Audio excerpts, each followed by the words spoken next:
Hi guys, so today I am going to be talking about my experience with psychiatric hospitals. A depressing one, I think, actually. Pretty depressing.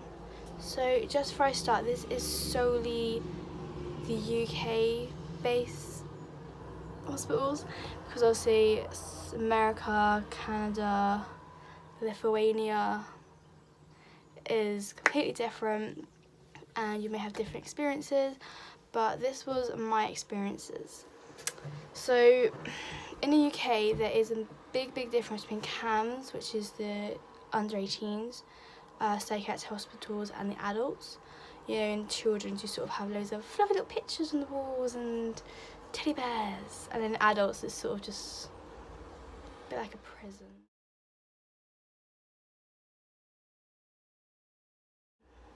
But a nice prison, just prison. So when you first even think of psychiatric hospitals, you have two options. You can either be sectioned and go in, which means that it's against any of your powers. So if you don't want to go in there, tough luck, mate, you're going in there. Or you can go in voluntarily. So I think there's like a little bit of a difference. You have more say in certain stuff, and you can't just leave whenever you want to, but they'll be a bit more lenient. So the first thing will happen when you go in is you'll be assessed by probably a doctor and a nurse. They'll say like why you came in, your state of mind, and then they have to do physical stuff. So they take your blood, your weight, your height, blood pressure, glucose, and they're probably doing ECG, which is where they stick loads of tags and make you look alien-like. It can be really daunting, I think, when you go in. My recent one, I literally had my blanket around me and had my little teddy under my arm for like the entire time I was there. People must have thought I was 12 years old, basically. I look 12 years old. People don't believe I'm 19. But you'll be shown to your room, and the room is pretty bare in any hospital you'll go to. So you have a bed, cabinet, desk, and you have a toilet, but obviously you'll have no door on the toilet. So you have to actually time it well. Oh my gosh. So if you want to like go wash yourself or something, basically you have to wait. So they do these checks, okay, I'll come in that in a minute. They do checks, and as soon as you go to check, run. Just run to do your hair, wash your body, whatever it is, you have to do it like within that time frame. Don't want to scare anyone or anything. I've probably scared a couple of people. Okay, so after that you will have a care coordinator who will sort of coordinate stuff within the hospital for you. I don't know what they do. I think they're pretty useless, but that's my opinion. You also have your psychiatrist, therapist.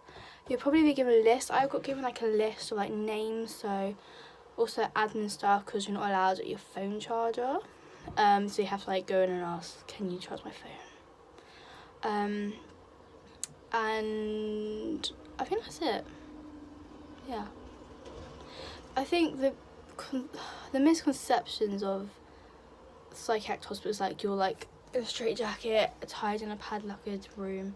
It's not. Like it's not fun and games, okay, admittedly, but it's not hell. Obviously you can't go out, you can't go and see your friends or go down to the shops, but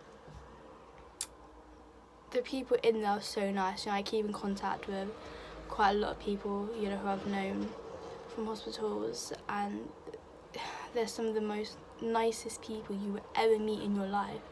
Honestly, they're lovely. Because I think they sort of know what you're going through, so yeah.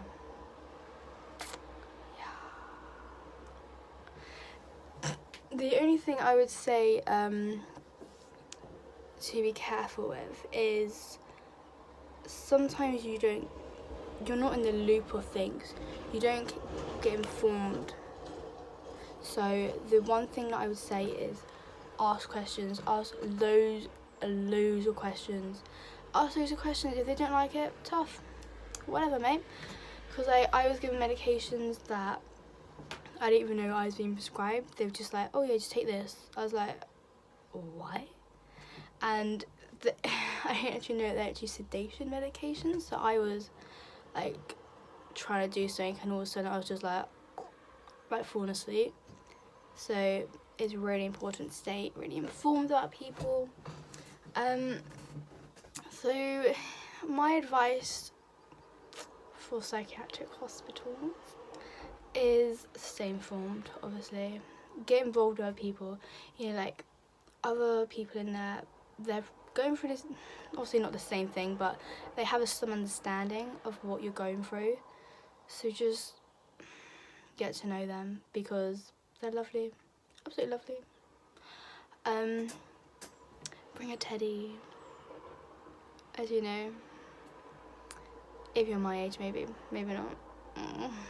I don't think there's ever like much advice I can give, but